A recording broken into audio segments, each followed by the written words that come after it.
Hi, and welcome to 15. I'm Luke, and I'm joined by Dan. Hello. You should have said 15, the visual treat. That's right. We're doing this completely live, no editing. Why? Why no editing, huh? Lazy beggar. We've used all of our best jokes already because we've been watching them during a watch party, haven't we? Wait, watch party. I think that's a delay. You didn't beat that. All right. Okay. Yeah. Delay. We'll call it that. Okay, Anyway. Dan. Because it's been so long since we've done one of these.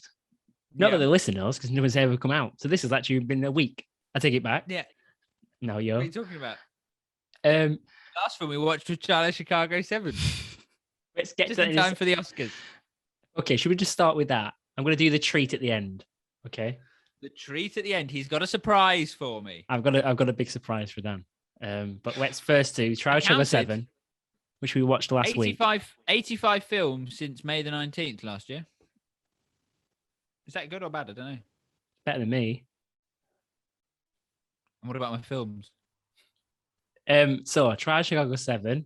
It could win an Oscar. Oh, wait a minute. That's when we watched it. Did it win? Screenplay, didn't it? Yeah, didn't Sorkin get some? Did he get screenplay? Did it get wet, did it? Because Promising Young Woman won original screenplay. Did he win adapted? 9 out of 10 I gave it. You gave it less than me. 9 out of 10. I think I gave it 7, but let's not get into that. Let's actually describe those emotions and why we came up with that numerical value. What did you think?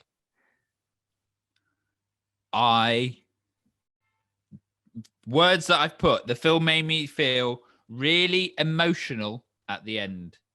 The injustice, the conviction, and the morality of it was very beautiful to watch. That's not bad, is it? You said it. You said it's only took you 4 months to write that as well.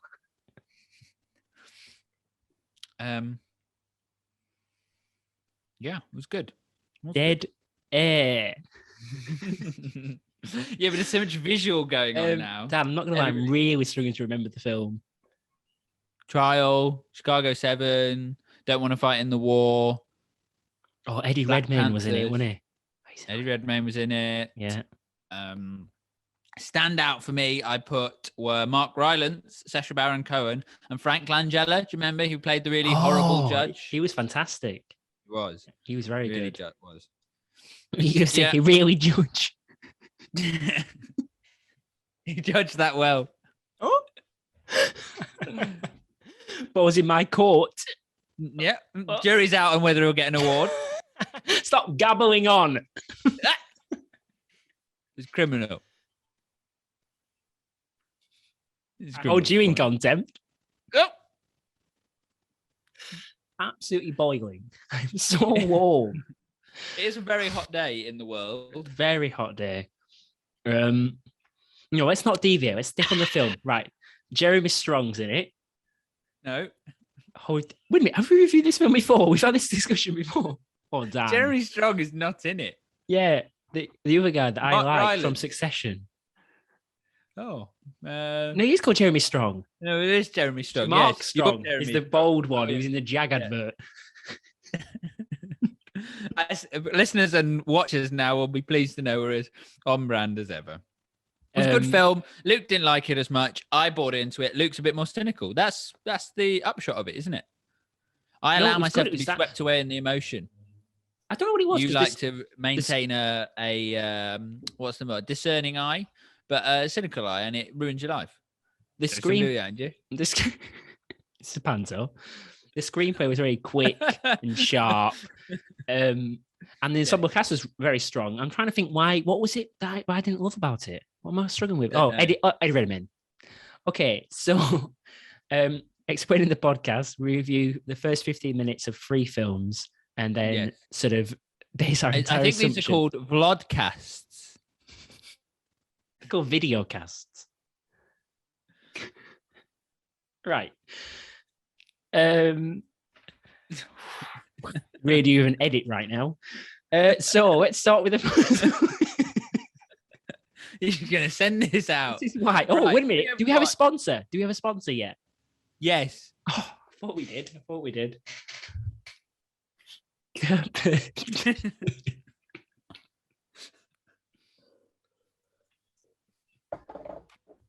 Get rid of yourself. Okay.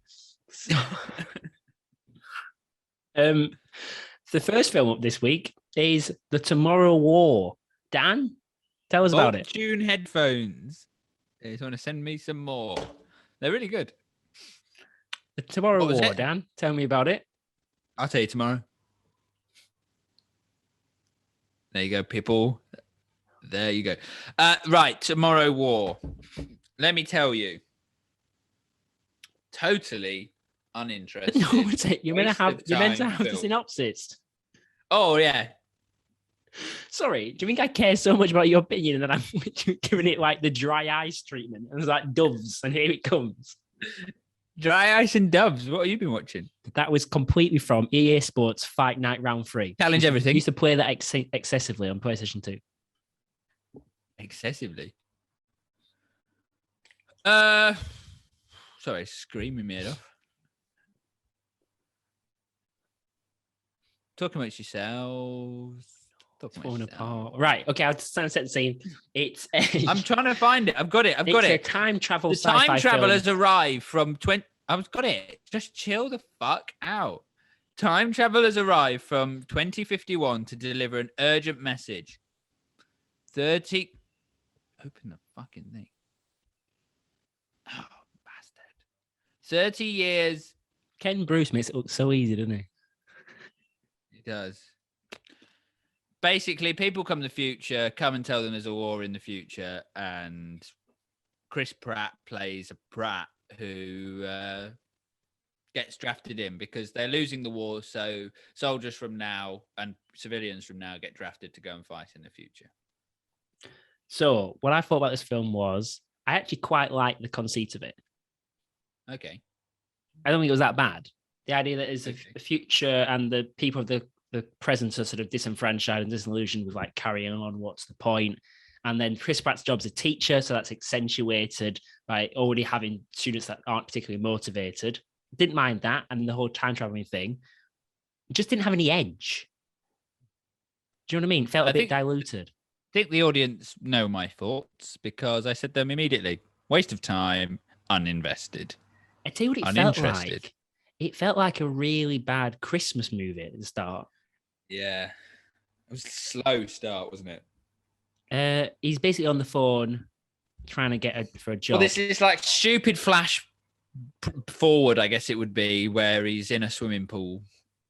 Falling. Did you not? You missed that bit, I think. He's in a swimming pool with loads of people. He's got a gun. He looks to the sky. Then it's a flashback. One thing I did note: much better hair in the flashback. Much better hair. So you keep an eye out for that. We watched these all on Amazon Prime, actually. Are you sure? Didn't need to say that.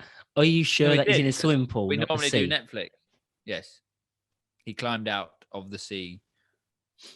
So this is directed by Chris McKay, who's the Lego movie Robot Chicken guy. Oh. And I'm not going to lie, when you see someone's Wikipedia page and their pictures like of them from Comic-Con, you know it's going to be a bit like geeky, innit? It's going to be a little bit. Well, this is tomorrow's war. Let's use some quantum mechanics to get back in time. It's not really. It's not many people that can pull off that look. Do I? End of sentence. End of sentence. I tell you what, though, everyone came. Some of the animation back. was a bit ropey, wasn't it? I'm just steamrolling. It wasn't animated. It was a live action film. So you watched Robot Chicken. Everyone from the future came in black. You know what I was thinking, Dan? So Prada know what to do. It's all right. So the issue is we've done all these jokes already because we did it on Watch Party and Dan just talked all the way over this one. And so all of our jokes are gone. So all the okay ones I wrote down that we could actually say, I'm not going to get anything from you. Say them. Come on, let's do one comment each quickly and just get rid of this film. Blah, blah, blah, exposition. There was a big bit of that in that 15 minutes. It was very slow. It was just crap, innit? These are the sort of films that film stars just churn out, and they've got no, gravitas or respect for this film. Chris Pratt isn't going, You know what? In my career, started with Parks and Rec, and then landed in the Avengers and part of the Marvel franchise. Then landed in the What swimming about pool. Tomorrow's War? Tomorrow's War. What do you think of that? Yeah, exactly. When was the last time we didn't do a sci-fi film? Like, I feel like that's all we does now. Last year. Oh, last year. Okay, Onward. sorry. He did Onward. He was the voice. You say Bollywood? Onward, the Pixar film. Oh yeah, but doesn't count. That was magic. So more of the old. Hello. Right, what can I say? Tell you what, when the football thing happened, so basically they're playing the World Cup final, the American version. Oh peak of football. Yeah, it was awful. And then this is the Champions moment. League final, folks. Just so you know. Very true. Then that is the highest level of competition. Very true. I told you. Also, teachers. Why does he have to be a teacher? It's because they can. I'll tell you why. It's so he has a moral compass, isn't it? Correct, Dan. You may think, oh, this guy's such a noble guy. But really, we all know the School of Rock phrase, right, which is... What? Those that can do, those that can't. And those that can't teach. And those that can't teach... Teach Jim. Teach Jim. Jim who? J.K. Simmons is meant to be in this. Jim Bowen. Which is some of the reason. Dan, do you remember Jim Bowen's What's the Period song? Do you remember? 2002, he was on BBC Radio Lancashire. No, BBC Radio Manchester. And he got taken off air because what did he say, Dan? To me, I don't know. You don't know this? No. Like, put it in. You can. You keep talking. I'll say it to you in the chat. You keep saying something else. He's just obviously it's that whole doctor thing, isn't it? Of giving these people. No, he didn't. He did. I'm not. Does that not record that? Thought that. A bit worried now. I just put like a picture of Barry Chuckle over the top of it. You really should. Yeah. I just put bully doing that on the bottom. Quotation mark. What else can we talk about this film? Oh yeah. What you talked about, the animation was really bad. He basically sits down in a chair. We've described this film so bad. Anyway, it's a pile of shit. Sat in a chair. You got to find out he's going to die in like 7 years or whatever it is. And then they're going to put his arm in a machine and it's going to like shoot his arm like things. And the animation looked like... Dan's already had this job. Dan, you tell me, what did the animation look like, Luke? It's like when you had to go and splat those things on those games. You go...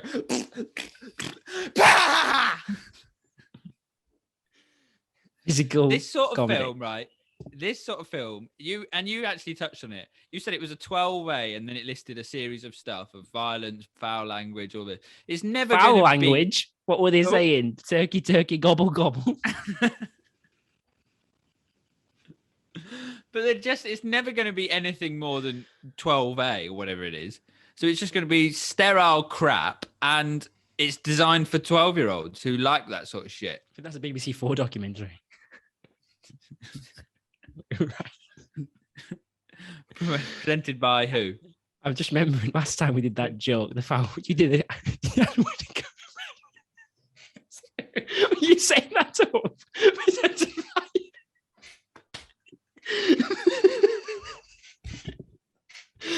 That's good. Right. Okay. Dan, what would you watch it? Would you watch it? That's all we're gonna do. Would you watch it? No, me neither. Okay. No. Next up, we've got Guns Akimbo. Do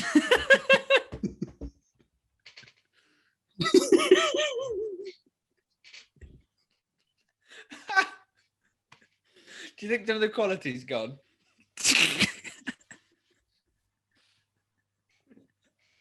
To compose yourself.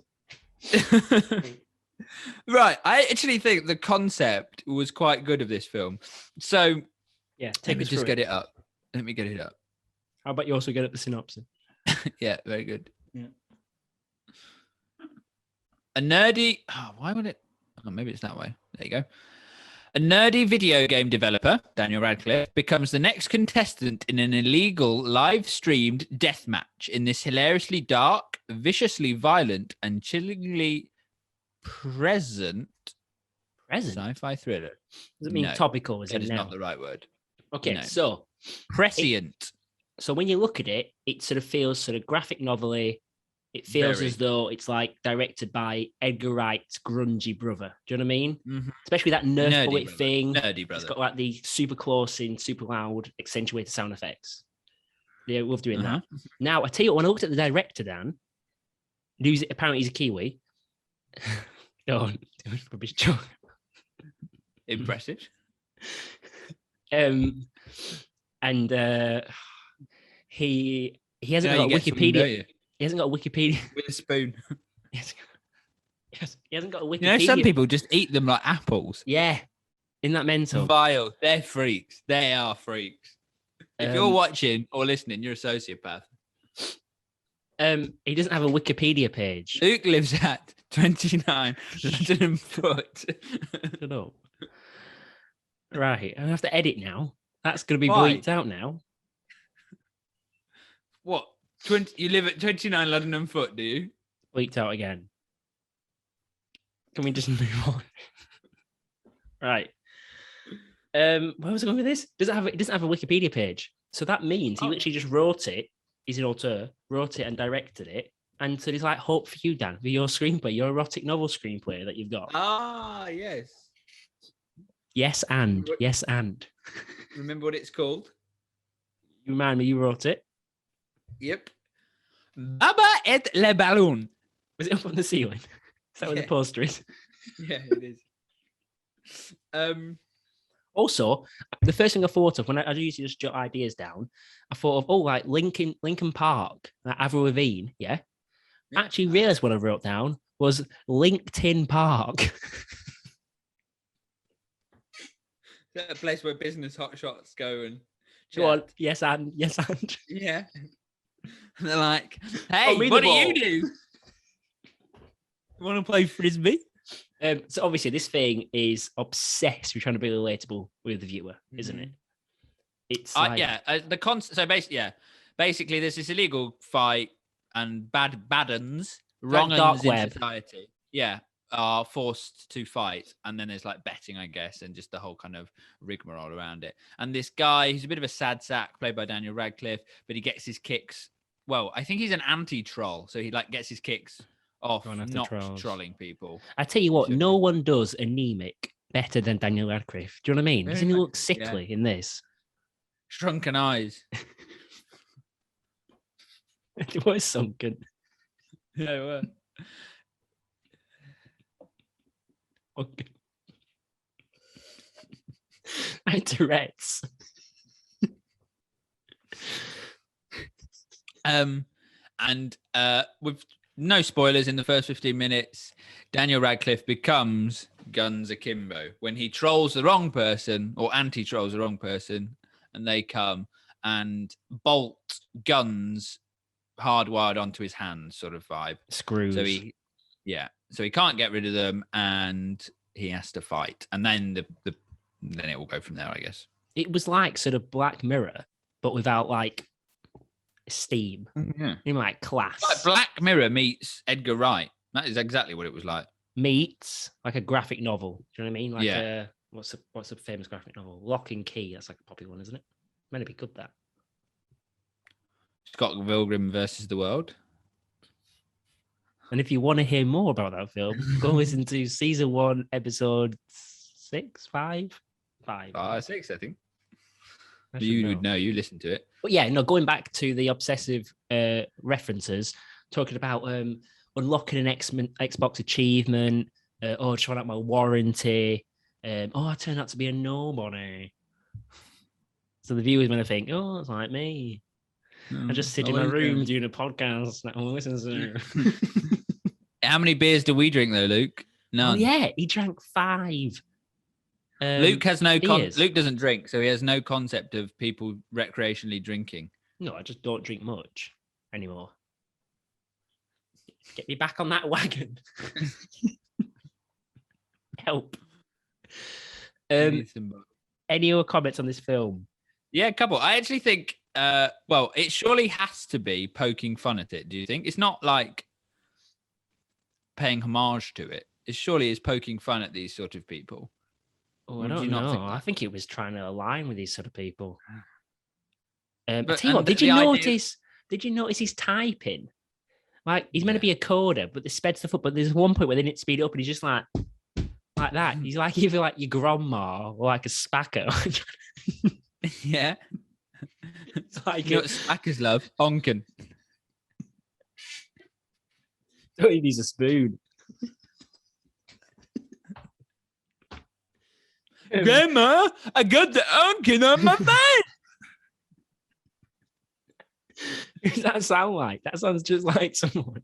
Yeah. Who is Dunno it? who. You know who it is, don't you? Gee, Dad. Anne Widdecombe, Nigel Thornberry. They're my three top. Spaz from Breaking Bad. What's he called? Oh, Walt Jr. Oh yeah, Junior. But it was surely poking. poking fun at this kind of like how society will watch sort of degrading content and just settle for it. Do you not think? Do you like how I'm subtly looking down at my notes? I think it has to be because otherwise it's just a bit pretentious. And it's quite an annoying film. Do you think? Oh yeah. It feels very jarring, like his sort of first person narrative moments. You know what I mean? His storyteller narration. That does feel really jarring. That's where the horrible clunky bits come on to sort of set it in like the real world and so on. Like it feels like Quentin Tarantino could have done that film. Actually, he could have done that film a lot better. And chose not to. Yeah, I think from that what you will, folks.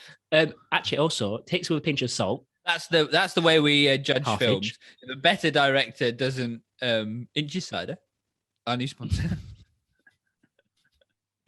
For real cider, go the extra inches.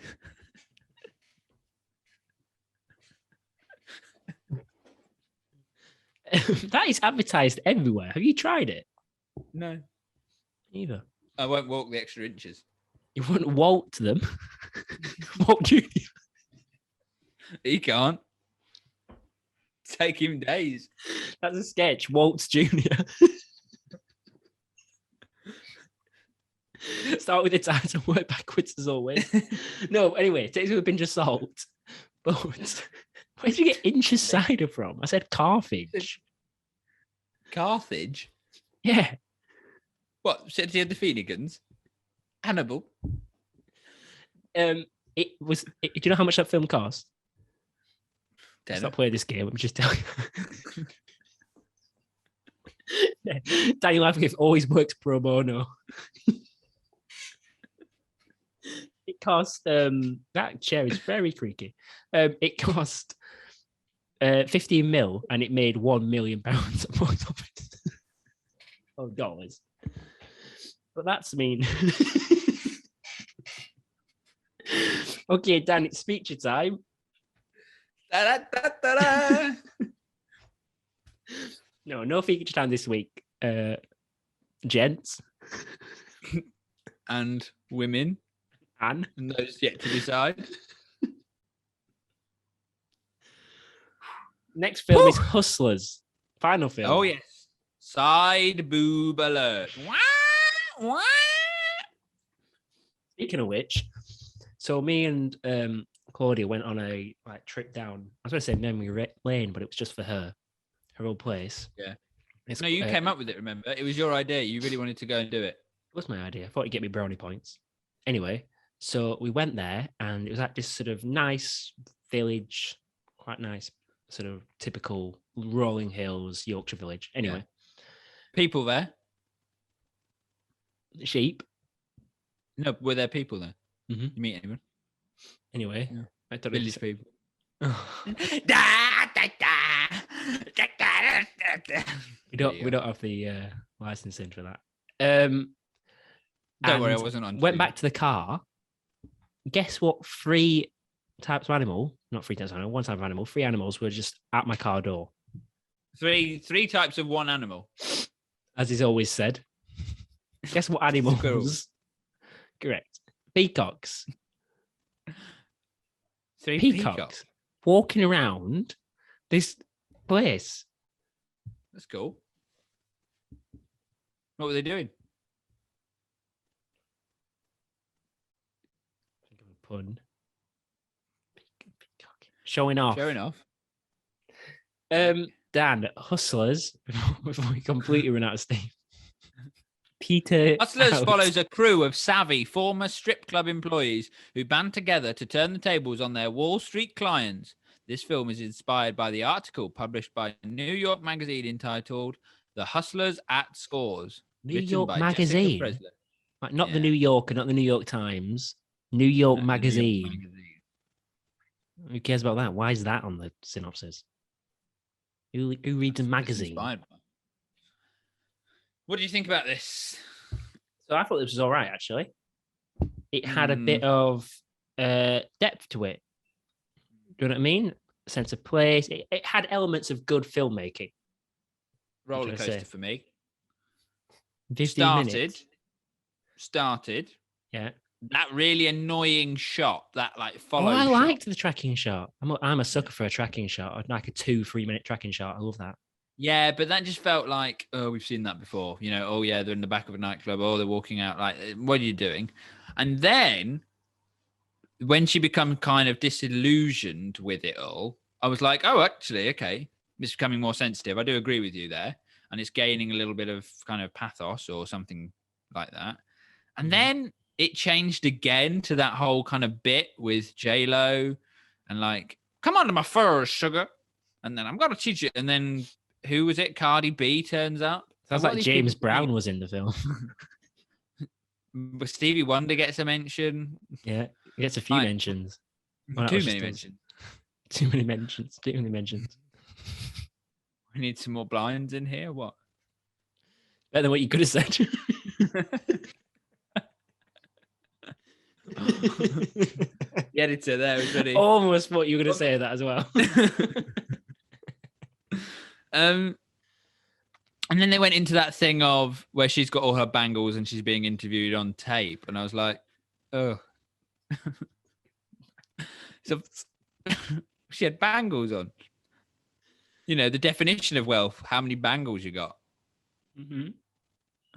And I just thought, oh, so it's just going to become that movie, a sort of caper. Ultimately, I think there's a better movie in this film. There you go. Should have been storyboard better. Sorry, I'm desperately trying to quickly put this on. The bangles.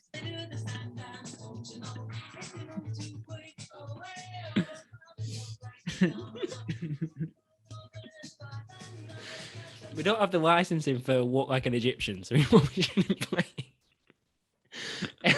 the bangles. What about an Eggy Cheyenne? Sorry, Zoom's having a right go at my audio technique, and it's asking me if I want to professionally set up my audio. Rude. Should have done that before. Actually, no. Okay, let's talk about it this way. So it's an ensemble. It's an ensemble cast, but what they do is they don't rush it. They build it quite nice and slowly, and they sort of peppering characters one at a time. So you actually build a relationship with them, which is quite nice. Yeah. Its sense of place is fantastic.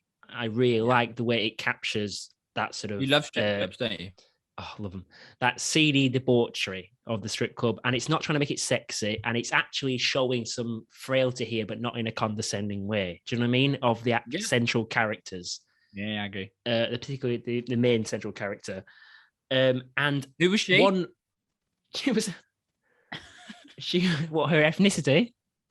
Didn't ask that. I said, who was she? But now you've brought it up. Blue cow.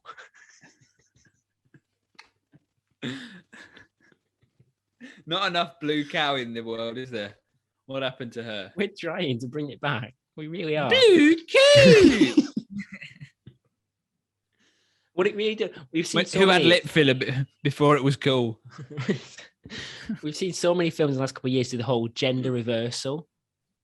Do you know what I mean? Gender reversal films to try and. What film were you watching? Power. Oh yeah, when Cardi B got a cock out.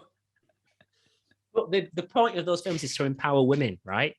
Yeah. And this film did empower women. It really did. Help. That's not like I'm just trying to be a woke dick, but I actually did it, and I actually believe it was quite empowering, especially compared to like Ghost Blasters or whatever they renamed it. What are they calling? How would you get confused? Ghost. It's called the same I was thing. trying to make a Ghost Finger Blasters joke, and I couldn't remember what the finger word was. Finger. A lesbian joke. A real bee in your bonnet about Ghostbusters. You Just got a real let it V go. in your bonnet. Lesbian joke. Yeah. What? Really?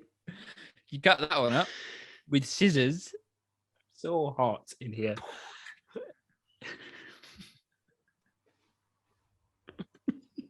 No, I agree with you there. I just, it's obviously going to become some sort of now caper romp through like scamming these rich Wall Street clients and getting your own back. Oh, I like a heist film. I love a sort of heist caper film. It's not a heist film. It's not a proper heist film. It's a knockoff heist film. Doesn't have to have Michael Caine in it, Dan, for it to be a heist film. Yes, it does. Also, the one little bit, which is a tiny bit of, they start lap dancing for one another. Mm-hmm. And Cardi B sort of sage bit of advice is all you've got to do is make their eyes move an inch. That's why we support inches cider. That's go why, the extra inch for good cider. That's why they barred Stevie Wonder. Oh, there it is. Thank you. Very good. So Dan, would you watch Guns Akimbo? Yeah, I probably would. Would you watch Hustlers? Yeah, I probably would. Can you hear my dog? Yeah. Okay. What about Humphrey? That's his dog. No, they would have got that. You didn't have to give us credit. Okay, Dan, it's time for the treat. I don't know what this is, folks. Okay. I'm just going to play it. Just going to see what happens. Here we go. Are you ready? Yeah. I hope this works. Here we go. Uh-huh. Because you're on matters, or should we go just sit here and go, that would be an ecumenical matter. Oh my goodness me, it's a new voice, everybody. We've just heard a new voice, something which hasn't been done. Box office. Oh, look, it's Luke from Barnoldswick, the top 10 in here. Just coming. Now I'm 18, I've embarked on my A2 studies. In doing so, I'm required to choose a language area for my coursework. So in preparation for my studies, I'm transcribing parts of the show. Good luck with that, mate. However, what... Did not say that, Simon. Simon did not say, good luck with that, mate. We mentioned how Simon just paraphrases. Simon does paraphrase. Keep listening. That's why Radio 2 axed him. Be a routine. Sorry. Got you about fucking Kermode talking over the top of me for fucking second.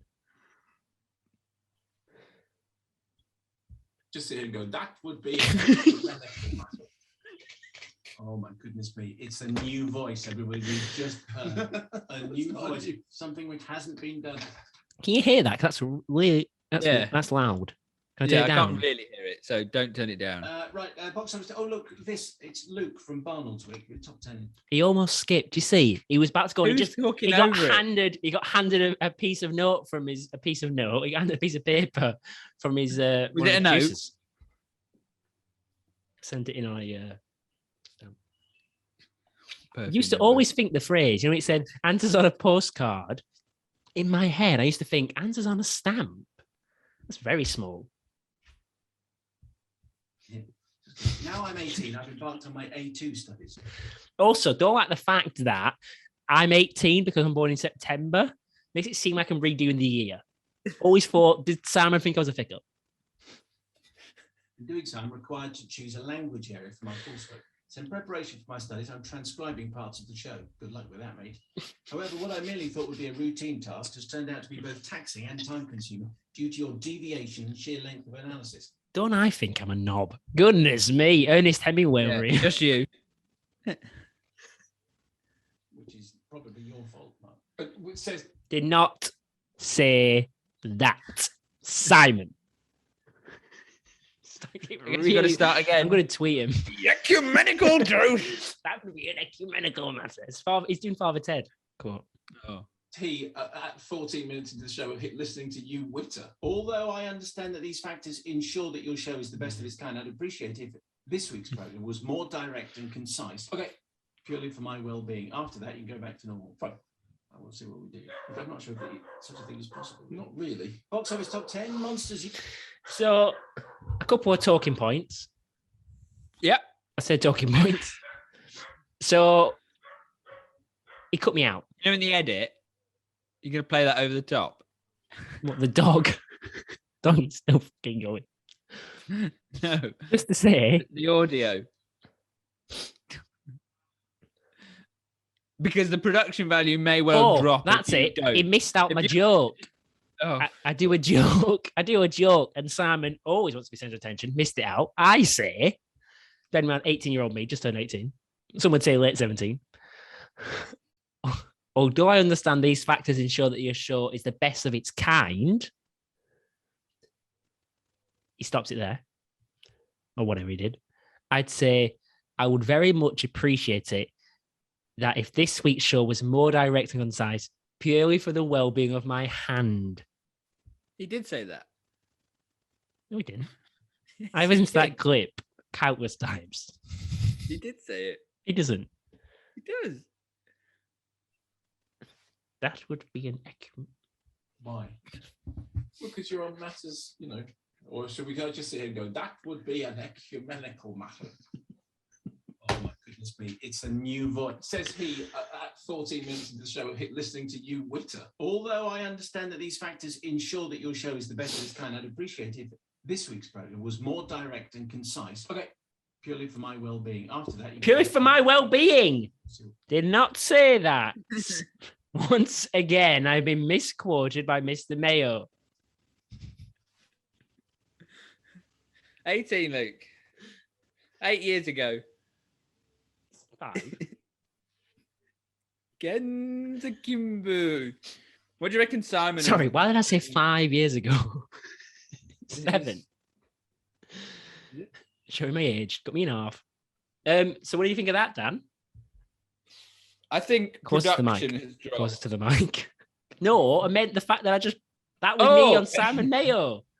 No, that's amazing. 7 years ago. And that's really good. That's really good. I've never heard that before, folks. And he goes on and on and on about it. So in all seriousness, I've listened to that. That's probably the 4th time I've heard that. And how did you get it? I just had a brainwave a while ago. I was doing, I don't know what I was working on, but I just thought, wait a minute, maybe if I can play this to Dan on the podcast. That was a good story. So I managed, I trolled through all the way through, and I realized, just check your email. I just in the email, found it.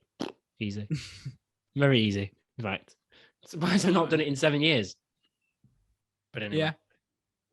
That is cool. That's been quite a benchmark moment in our friendship, the fact that you've had that. We weren't together at the time, were we? But we're not together now. I mean, that's very clear. Yeah, we're best friends. Right. Put your finger up against the window. Or ET phone home. Oh, you got big hands. Goodness me. Right. Anyway, God, this has turned into normal fucking jogging. Did warn you. Right. Yeah, but they didn't do this, did they? Right, Dan. Crack out the Unken joke.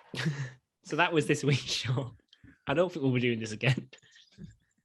Used our best 3. What are we going to watch for next week? Well, you can't watch anything not on Amazon Prime. No. What are we going to watch out of the 3? Not wait to do the fucking admin for next week's show now. Kill off the last of the fucking listeners. That's the thing. Think how bad this is visually. We don't watch any. No one's going to watch this visually. We actually have some listeners audio. They're not going to listen to this. This is a good effort, but let's go back to the usual, I think, next week. What? We record a podcast and it takes me 7 months to edit it. Right. Okay. So we're watching Guns Akimbo. Are we? Probably, yeah. Why not? Just watch the show. What way the show is, we just choose the shortest one. So no matter what's good. I do try and get through most of them, to be fair. Guns Akimbo. Okay, that's what it is. Love Island starting in about 4 minutes. So better get off. Better watch that. It's a very bad season. Very bad. Better than this. Better than doing this. But not better than doing it, but definitely better than watching it. if you were a viewer. Thanks for listening, everyone. Thanks for listening, everyone. We'll be back next week, just in an audio form.